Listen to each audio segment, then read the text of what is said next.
Buenos días, jóvenes, buenos días.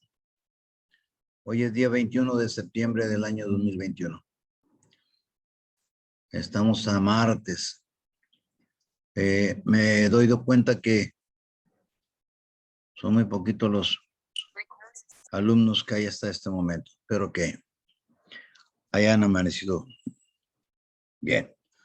Vamos a continuar con el programa del desarrollo del tema de derecho administrativo. El derecho administrativo, habíamos dicho que forma parte del ordenamiento jurídico mexicano. Desde luego que estamos hablando del derecho administrativo en México. Hemos dicho que el mismo está integrado por las normas jurídicas y los principios relativos a la administración en su aspecto orgánico y material. Las normas jurídicas que crean, otorgan o regulan el poder administrativo constituyen el ordenamiento jurídico administrativo. Les hice llegar estas diapositivas para que les facilitara más el trabajo. ¿Sí les hicieron llegar? Por conducto de su jefa de grupo. ¿No le llegaron? ¿Mande? ¿Me las mandó al correo?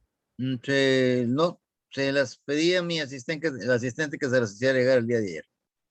Voy a checar para mandárselas. Por favor, envíeselos a todos ahorita, mientras sigo platicando con ellos y para que se vayan poniendo en sintonía conmigo para que para que no se pongan a escribir, ya está todo establecido. De esta manera les va a facilitar más el trabajo. Sí, por favor. Ok, muchachos. Nosotros, cuando hablamos de ordenamiento jurídico, desde luego, si nosotros analizamos el artículo 133 de nuestra Constitución Federal, vamos a encontrar de que nos encontramos en lo que viene siendo la jerarquía normativa. La jerarquía normativa nos establece que la Constitución Federal se encuentra en la cúspide de la pirámide de la jerarquía normativa. Derivado de la reforma del 10 de junio del año 2011, hay algunos constitucionalistas, existen algunos tratadistas que señalan que hoy día tanto la Constitución Política de México como los tratados internacionales se encuentran en un mismo plano, de lo cual yo no coincido con ello.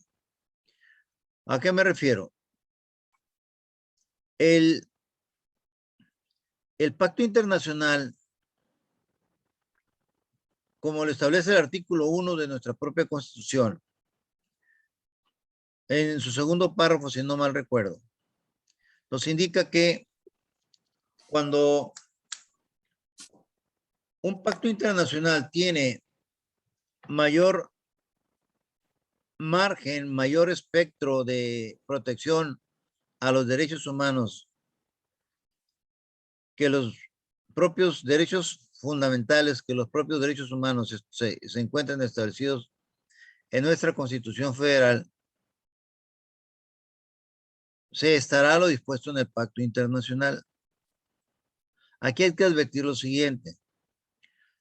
Nosotros nos encontramos con que, si bien es cierto, como ya lo hemos mencionado, la Constitución está autorizando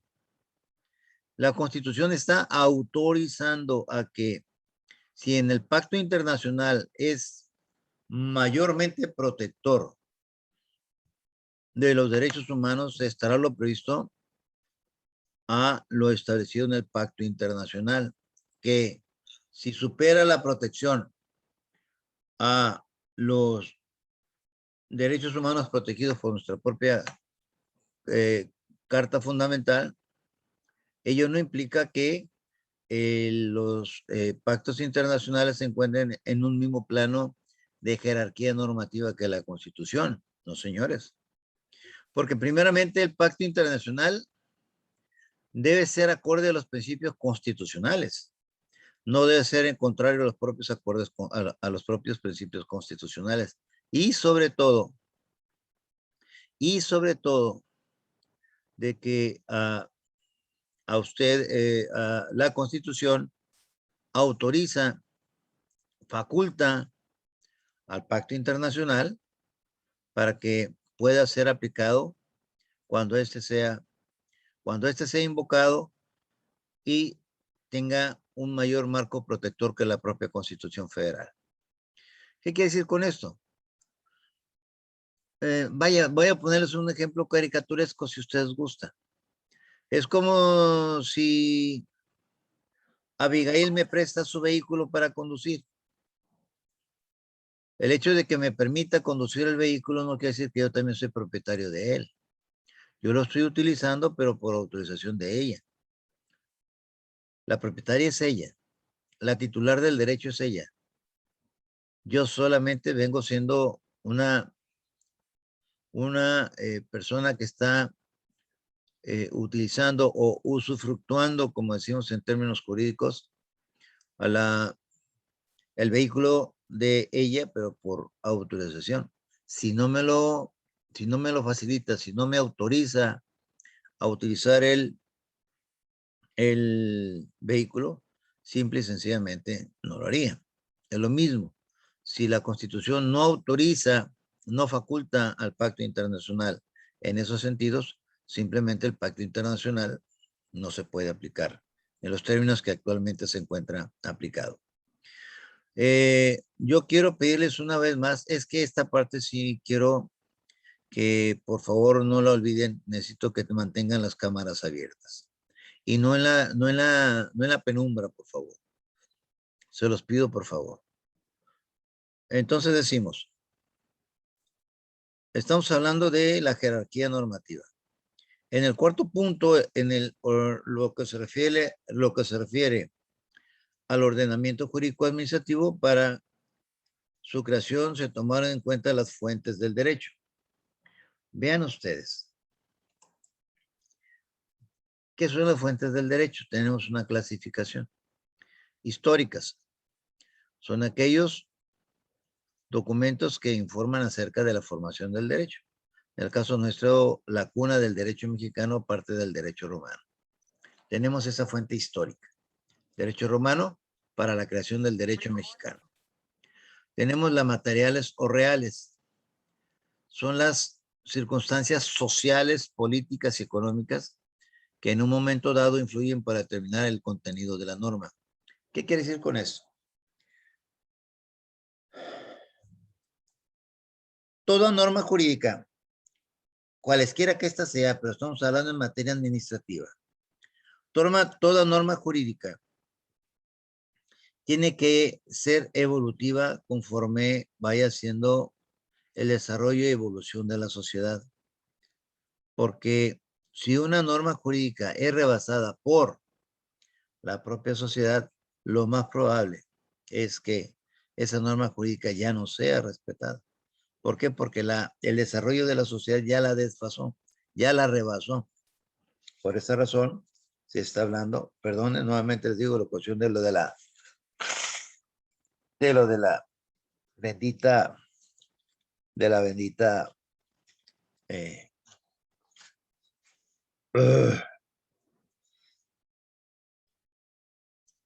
bueno, tenemos nosotros, las formales son las que se constituyen conforme al derecho en cuanto al proceso legislativo. De conocimiento son aquellas que no crean el derecho, pero sirven para el conocimiento del derecho positivo. Como en este caso viene siendo la doctrina de principios generales del derecho. Recuerden que los principios generales del derecho, muchos de ellos se encuentran establecidos en nuestro propio texto legal, pero muchos de ellos no se encuentran establecidos de manera expresa en ninguna ley. Por ejemplo, nosotros tenemos un principio general del derecho se le denomina la pacta sunt servanda. Pacta sunt servanda se aplica mucho en lo que viene siendo el derecho en cuanto relaciona a los contratos, al derecho privado, pero también al derecho internacional. Por ejemplo, tenemos nosotros el pacta sunt servanda, lo encontramos nosotros En primer término lo encontramos en el pacto de la internacional denominado con la Convención de Viena. La Convención de Viena de 1963, creo que es 1969, no lo recuerdo con exactitud.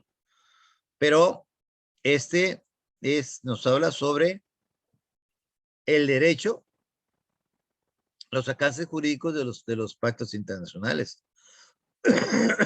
Perdón. A eso se refiere la Convención de Viena.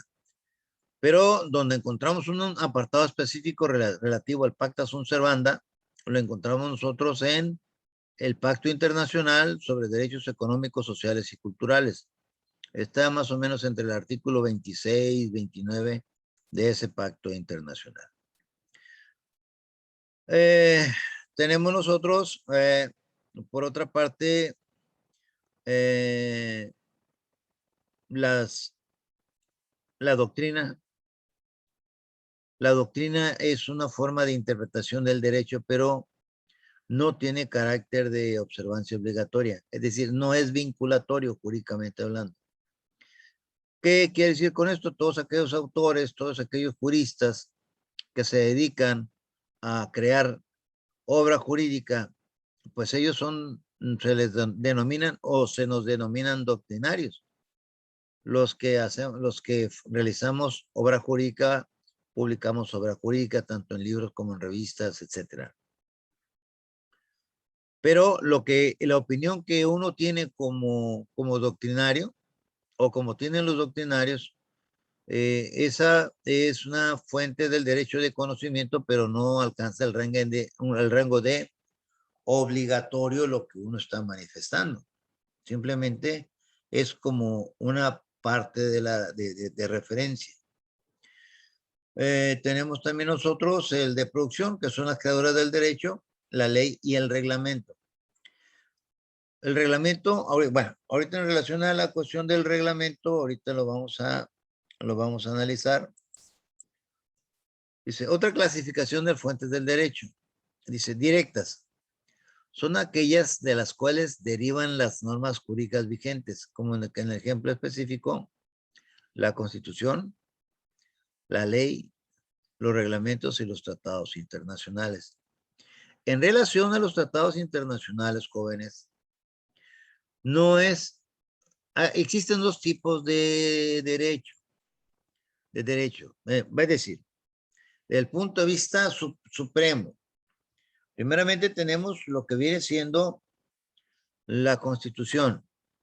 El derecho constitucional son aquellas normas o aquellos preceptos que se encuentran plenamente textualmente establecidos en la Constitución Federal, pero con fundamento en el artículo 133 de nuestra propia Constitución. La propia Constitución en ese precepto jurídico 133 faculta al presidente de México a celebrar, ¿qué decir celebrar? Firmar tratados internacionales.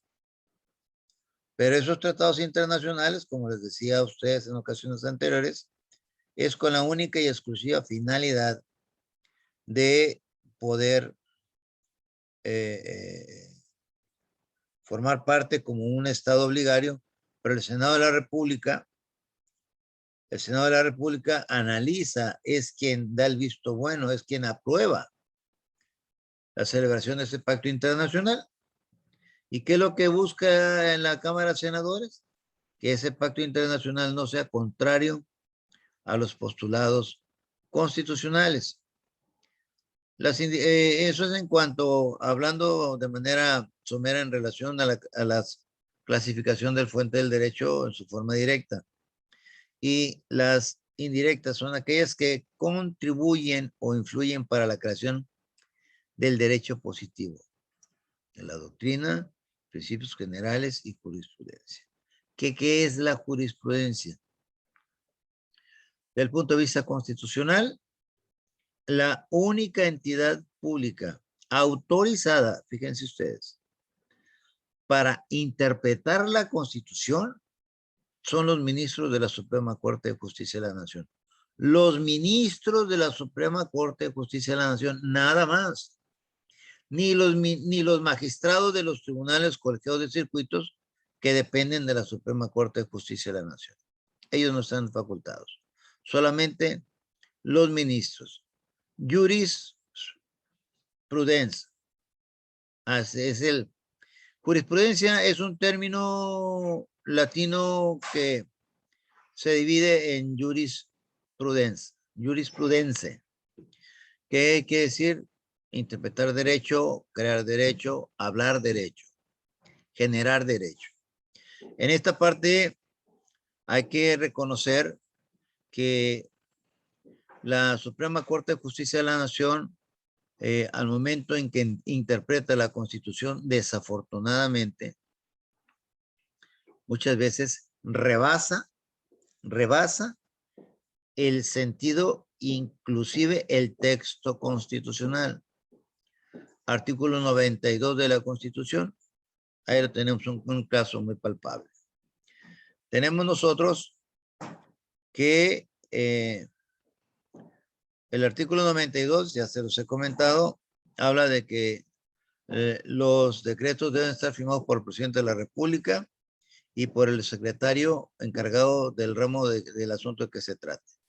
Pero mediante decreto expedido el día 30 de noviembre del año 2000, mediante ese decreto publicado en el Diario Oficial de la Federación el 30 de noviembre del año 2000, donde hubo una reforma a la Ley Orgánica de la Administración Pública Federal. Ahí se establece que en lugar de que sea firmado por el secretario del ramo, va a ser firmado por el secretario de Gobernación. Pero el artículo 92 constitucional dice que tiene que ser firmado por el encargado del área a que corresponde el asunto. ¿Qué quiere decir con esto? Hay un principio general del derecho. Hablando de principios generales del derecho, muchachos. Un principio general del derecho entre los ciento y tantos que existen, 121, 141 más o menos. Dice que el juzgador no puede ver más allá donde la ley no mira. Pues en este caso, no solamente vio más allá donde la ley no mira.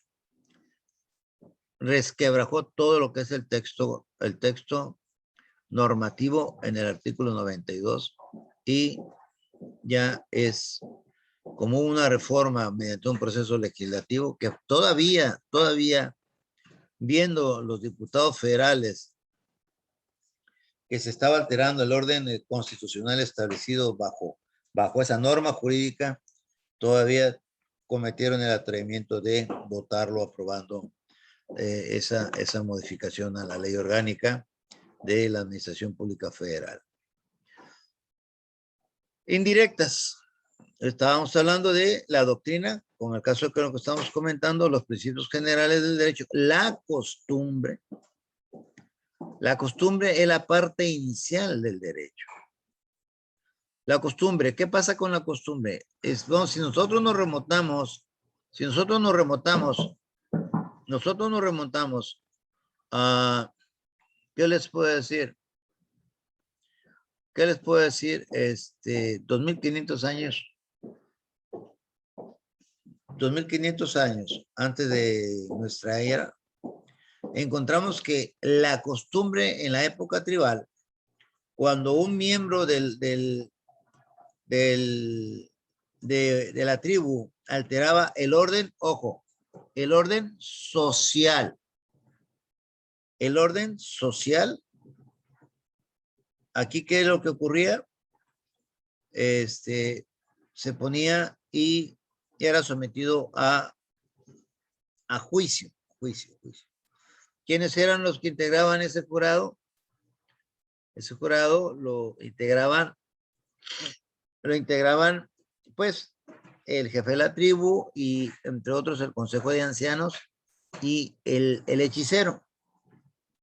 Analizaban la gravedad de la conducta de él o los individuos o las individuas de la tribu. ¿Y qué era lo que sucedía en este caso?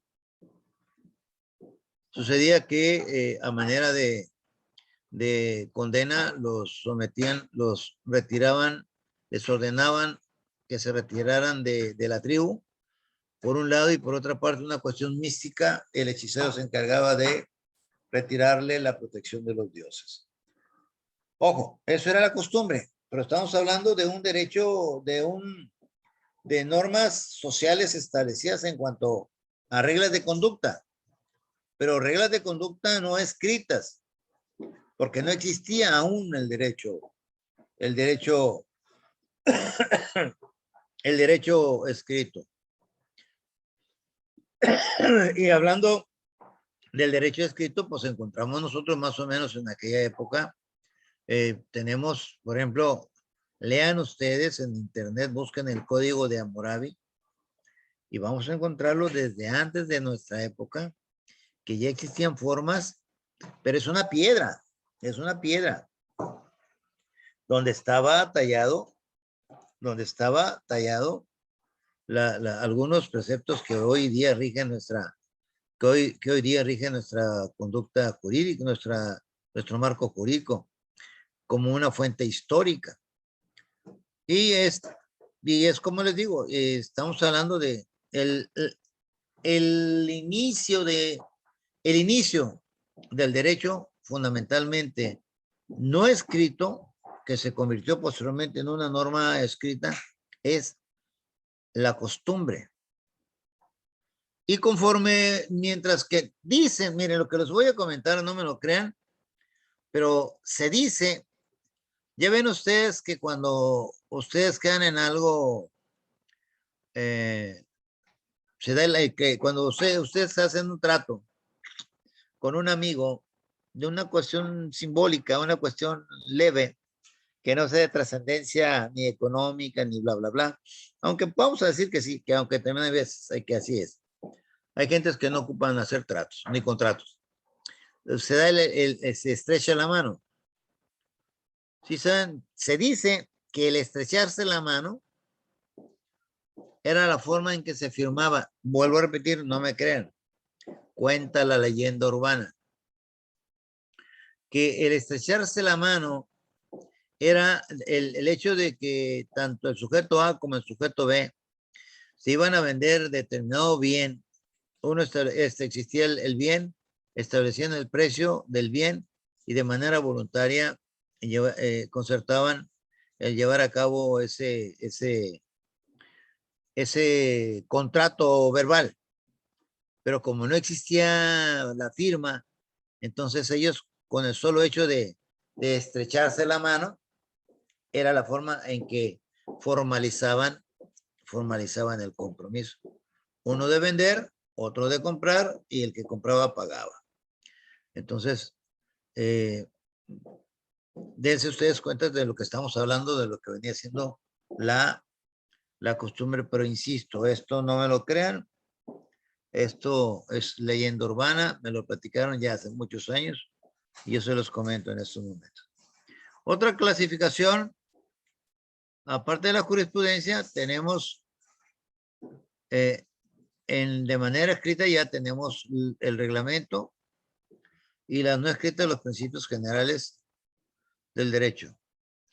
Por lo que se refiere a la Constitución, la ley, el reglamento, los decretos ley, las circulares, los acuerdos, los decretos y la jurisprudencia se pueden entender como fuentes del derecho. En relación a la doctrina de la costumbre, no es obligatoria su observancia. Era lo que les comentaba. La doctrina y la costumbre de que estamos acostumbrados hoy día a llevar a cabo esta conducta donde moralmente, socialmente es aceptable, pues jurídicamente no es obligatorio. No es obligatorio. Sin embargo, cabe destacar que todo proceso legislativo lleva en sí, lleva integrado en su formación los que se le denominan los valores axiológicos. ¿Qué son los valores axiológicos? Son, pues, los valores de la ética y la moral. Debe de llevar cierta moral, porque si no llevan eso, pues esa ley no va a ser respetada. ¿A qué me refiero con esto? ¿Qué diferencia hay entre la ética y la moral? Es muy sencillo. La ética es la formación que ustedes tienen en su seno familiar,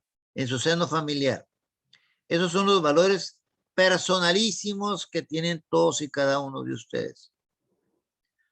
El papá, la mamá enseñan al hijo a respetar al padre, a la madre, a los tíos, a los hermanos. El decir buenos días, el decir buenas tardes, el decir buen provecho, el X, Y, Z. Esos son los valores éticos, lo que ustedes les enseñan en su casa. Los valores morales, esos son los que se encuentran regidos por la costumbre dentro de un núcleo social, distinto al familiar. Entonces, esa es la diferencia, pero esos valores los valores axiológicos, esos valores axiológicos deben ir integrados a la formación del proceso legislativo. En relación a la doctrina y la costumbre, decía, no es obligatoria su observancia como fuentes del derecho, ya que solo se refiere a la primera de ellas. Se trata de opiniones, a la doctrina, son opiniones vertidas por los tratadistas, mientras que la segunda, por lo que se refiere a la costumbre, se refiere a hacer o asumir una conducta de manera reiterada por un grupo social. La Constitución es la fuente formal y directa del derecho administrativo y de todas las ramas de la ciencia jurídica.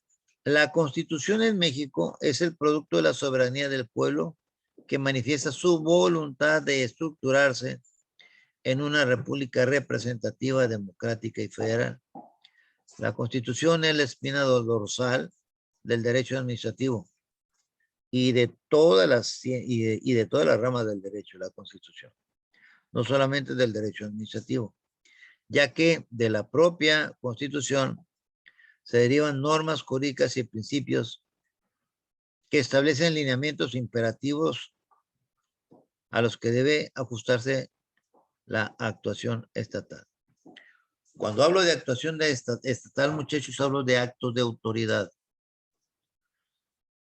Ustedes tienen que analizar plenamente ya en la vida práctica el acto de autoridad, pero para eso tienen que estudiar. Mientras más preparados estén, mayor facilidad les va a ser para ustedes el poder atacar como abogados postulantes los actos de autoridad. Tienen que conocer la materia y tienen que saber más o menos cómo investigar. Los decretos, cómo están formados los decretos, en qué forma están formados los decretos. Es que es inmenso. Yo les decía a ustedes del derecho administrativo. Es una de las ramas del derecho hermosas. Es una forma que sí tenemos que estudiar y estudiar mucho, porque el derecho administrativo es amplísimo, pero mientras más aprendamos, más estamos en condiciones de mejor representar jurídicamente a aquellas personas que nos brindan la oportunidad de representar sus intereses jurídicos.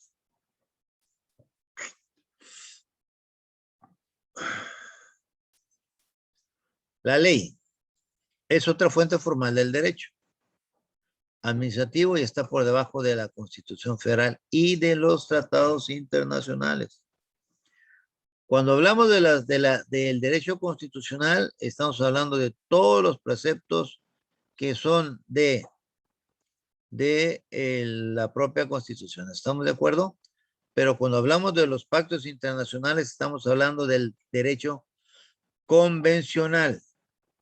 Pero ese tratado internacional, ese derecho convencional, una vez firmado por el presidente y aprobado por el Senado, aún no siendo derecho constitucional, una vez que es aprobado por el Senado y es publicado en el Diario Oficial de la Federación y se inicie la vigencia de la observancia de ese tratado internacional, ese mismo ya forma parte de nuestro derecho interno. Entonces, si bien es cierto, no es derecho constitucional, sí es derecho convencional. Y el derecho convencional está adoptado por la comunidad internacional, es decir, por todos los países del mundo, o por casi todos los países del mundo. Uno de ellos tenemos la declaración universal de los derechos, de la Declaración Universal de los Derechos Humanos, ¿Qué? Porque casi todos, son más de 200 países los que están integrados, pero curiosamente Estados Unidos no forma parte de esa Declaración Universal de los Derechos Humanos. Curiosamente, fíjense ustedes. Y las oficinas de la ONU están radicadas.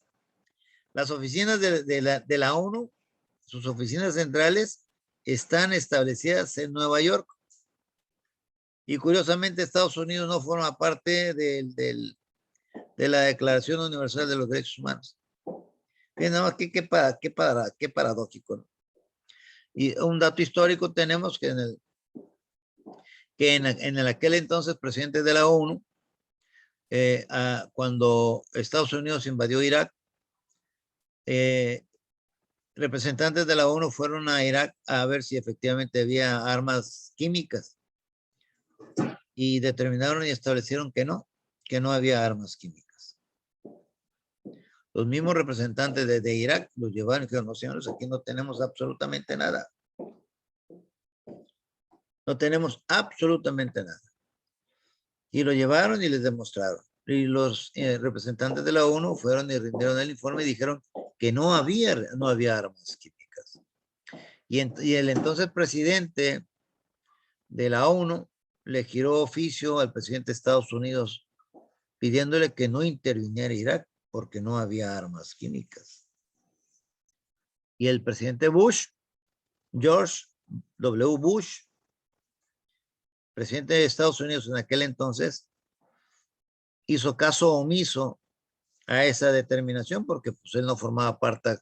Estados Unidos no es estado parte de ese pacto internacional y en consecuencia no estaba obligado a hacerle caso al presidente de la ONU e invadieron Irak. Y el tema principal de Irak era el petróleo. Derrocaron a Saddam Hussein, tanto Estados Unidos como Francia, como Alemania, como Inglaterra, Italia creo que también. Y pues una vez derrocado Saddam Hussein, pues se repartieron el pastel. Pero ese derecho es un derecho convencional, no es derecho constitucional. Diferentes tipos de leyes. Tenemos las orgánicas que establecen la estructura y funcionamiento de los diferentes órganos estatales, como la ley orgánica de la Fiscalía. Las reglamentarias, pues, se emiten para detallar los aspectos específicos de los derechos y obligaciones de un determinado precepto de la Constitución que la propia Constitución establece. Caso específico tenemos nosotros a la Ley de Amparo. La Ley de Amparo, cuyo título oficial es Ley de Amparo, dice Ley de Amparo, ley reglamentaria de los artículos 103 y 107 de la Constitución Política de los Estados Unidos Mexicanos. Es decir, la Ley de Amparo es la que reglamenta a 103 y 107 constitucional, pero comúnmente la conocemos como Ley de Amparo. Y las ordinarias, pues las ordinarias son aquellas que son derivadas de un proceso legislativo establecido en la propia Constitución. Por ejemplo, tenemos en este caso, lo dice la diapositiva, tenemos el Código Penal Federal. Esa es una forma de una ley ordinaria. Ahora, la reserva de ley, esta ley, facultad otorgada exclusivamente para los diversos órganos legislativos del país. Y retroactividad de la ley. Párrafo primero del artículo 14 constitucional. Ninguna ley podrá ser aplicada en forma retroactiva en perjuicio de persona alguna. Primer párrafo del 14 constitucional. Formalidades esenciales del procedimiento. Nadie puede ser privado de sus derechos sin haberse ejercido en su favor la garantía de audiencia previa al acto privativo. Eso lo encontramos en el párrafo segundo del artículo 14 constitucional en su parte intermedia. De eso ya platicamos anteriormente. Cuando analizamos el artículo 14 constitucional completo, analizamos el 133, analizamos el artículo 16 en su primer párrafo. El reglamento, ordenamiento jurídico expedido por el presidente de la República o por los gobernadores del estado, de los estados en relación a las dependencias estatales, o bien por el jefe de gobierno, en este caso del sitio de la Ciudad de México, dentro del ámbito de sus respectivas competencias, para facilitar el cumplimiento de la ley expedida por el legislativo. Facultad reglamentaria, el reglamento solo puede ser expedido por la autoridad legalmente facultada para ello. Por ejemplo, respecto a las leyes federales emitidas por el Congreso de la Unión, el presidente de la República es el único facultado para expedir reglamento relativo a dichas leyes.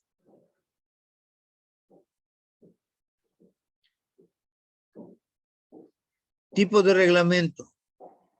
Bueno, aquí en tipos de reglamento vamos a dejarlo pendiente para el próximo martes.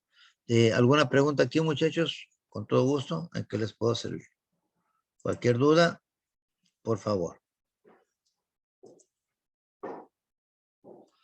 ¿Cualquier duda?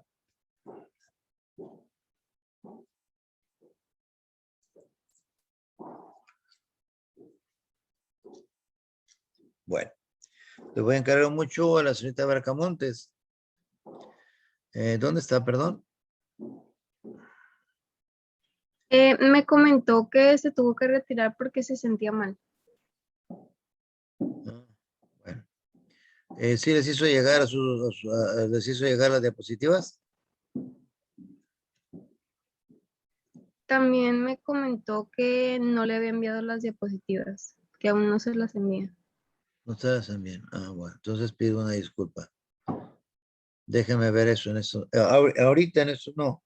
Ya que abran el despacho, voy a ver qué pasó con eso. Bueno, entonces háganme un favor. Enciendan sus cámaras porque voy a tomar captura de pantalla. 1, 2, 3.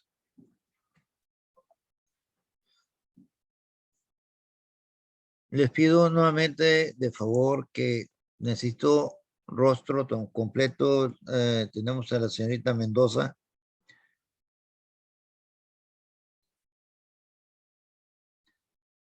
Por favor, rostros completos. Porque nos están pidiendo de la facultad que nos ayuden en ese aspecto.